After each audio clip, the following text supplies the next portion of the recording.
Hello and welcome to the Association for the Support of Anganwadis. I'm going to narrate this little video for you to give you an idea of what we do and what's going on. These pictures were actually taken 3 years ago when we first visited the Anganwadi where we work now in Lakshmiporam.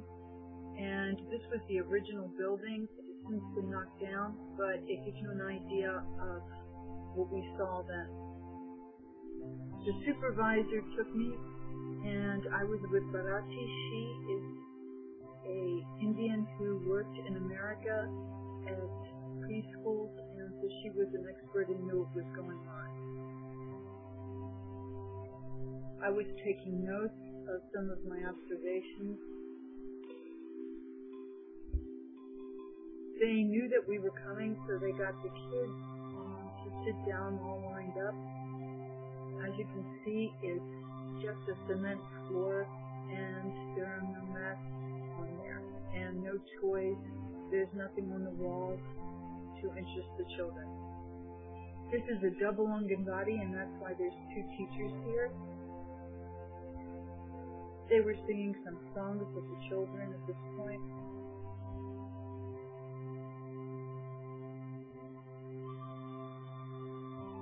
We asked them if they had any toys for the children. They produced a box and dumped all these toys on the floor. We gave one toy to this little girl, and as you can see, she really didn't even know what to do with it. She looked as shocked as we were. We noticed this little girl, and she had fallen asleep right on the concrete floor.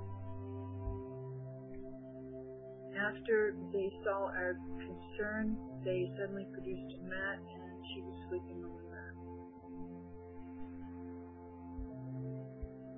She finally woke up and wanted something to do. This is why we got the toys out.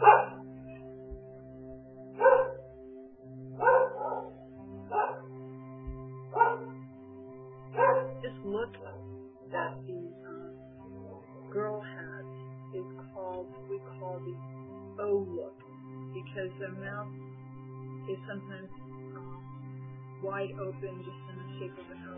There's a listlessness here that you see with these home children.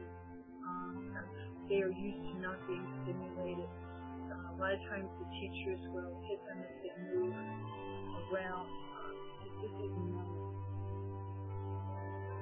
The teachers don't seem to know how to interact with the children. They don't seem like they're used to guiding them and playing with the toys.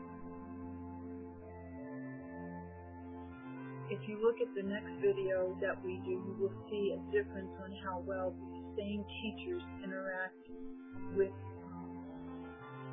the children.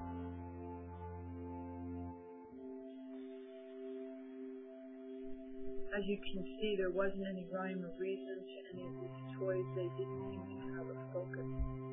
There's so much that could have been done with these toys. Just with a cricket bat and a ball, you could have had a little game with the kids.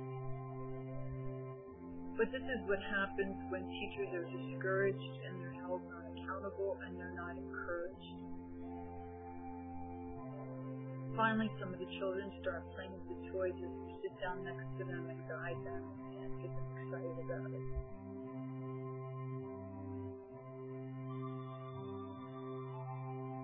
This was the kitchen where they cooked the meals for the children. You can see how basic it was.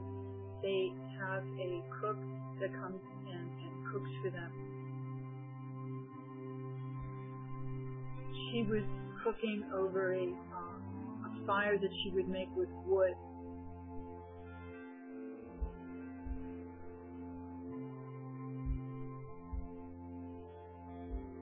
This gives you another view.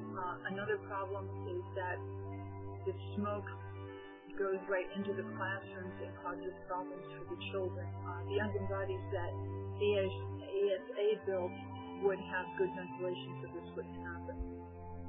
This was the only ventilation that they had for the smoke, the hole in the ceiling. But actually, this was more than we've seen in other anganwadis. This shows the building that they are actually in now, and ironically, they have built another building next to this. This wasn't one that we built; it was built by the Chennai Corporation. This is the same teacher 3 years later at the same anganwadi. You can see the